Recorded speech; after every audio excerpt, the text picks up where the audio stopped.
Good morning everyone. I'm in Goulburn at the moment, ready to run some learn to tow classes. But I had a little bit of trouble with batteries and fridges last night. And part of the reason I brought the Harpy with me on this on this job, is because it's nearly time to get ready for the touring season. And so I needed to give her a run and sort out all the issues. She's about to go into the regular annual maintenance period, and there's a lot to be done, not the least of which repair this little wheel arch here. Also, all of my stickers are all peeling off from the Canning stock route. She needs a good clean up and a tidy up, needs a bit of a service done. But one of the main issues I've got going at the moment is to do with the fact that the budget I had when I restarted this business was quite small, and I had to do what many of you have to do and buy cheap rubbish. So I'm going to take you through what the impact of that sort of thing is. Let me first of all start by talking about the setup I used to have, which was a Nissan Patrol 4.2 litre, actually a lower energy consumption vehicle in terms of electricity. And I had a really high efficiency fridge. You can still buy these fridges. They're not actually for sale from the original person, I don't think. They're what we call new old stock, so they're brand new fridges that didn't sell before the manufacturer closed down. And the fridge type is Explorer fridge freezer. Now, it's a very high efficiency fridge freezer combination that uses a kind of variable speed controller on the Danfoss 5 compressor. Really great fridges, really low energy consumption. Now, of course, when I restarted this business, I kept the same philosophies that I've always kept, which is keep it simple and have lots of redundancy. So what that means for under the bonnet is my preference is to have a normal starter battery for the starter and a marine battery for the auxiliary. You could have an AGM, but for me, the AGMs are too difficult to lift out when I'm traveling by myself. So my preference is a marine battery. You might prefer an AGM under here, but it will have to be a special under bonnet, what they call the black case AGMs. If your AGM is inside the car, different story. All right. Now, I'm not a fan of having more complex systems than that, particularly not lithium batteries, although they're lightweight. They come with a lot of extra problems, if you like.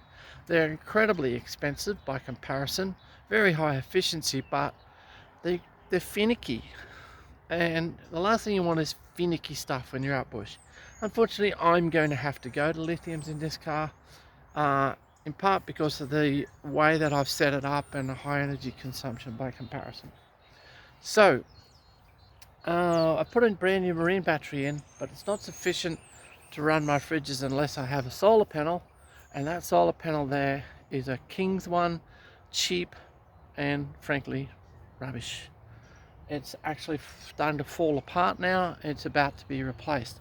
So at the moment, it means that I can't run my fridge off that battery and have the battery last. It's a brand new battery, I don't want to destroy it. And part of the reason for that is I've got these two King's fridges. One runs as a freezer, one runs as a fridge, and they're very low efficiency fridges. They're cheap, that's all I could afford at the time, and many of you are in the same boat. So that's where you might need a higher power battery like an AGM or lithium. So I'm afraid I'm going to have to go down that road.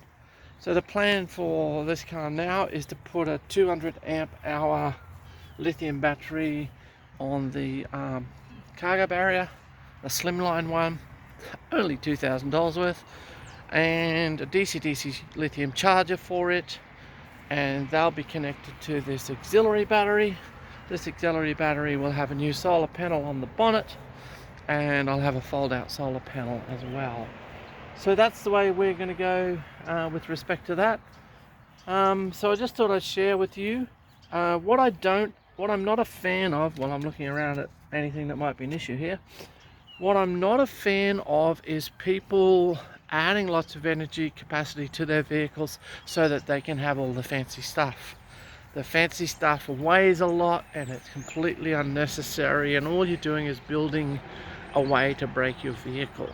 So lots of the four-wheel drive TV shows and all the others these days are all there to sell you shiny stuff, what I call shiny gear syndrome.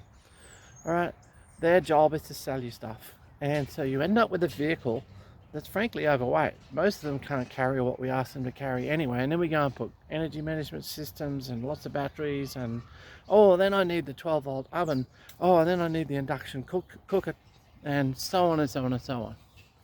Remember the days when we used to travel with an esky? Most of you have hiked in your lifetime, no fridge at all. You can do four-wheel drive tours without fridges. I did it for quite a very long time. So think about, what do I really need and what's the minimum, and how do I make sure it all works? How do I keep the weight down, and how do I build in redundancy? All right, till next time, catch you later.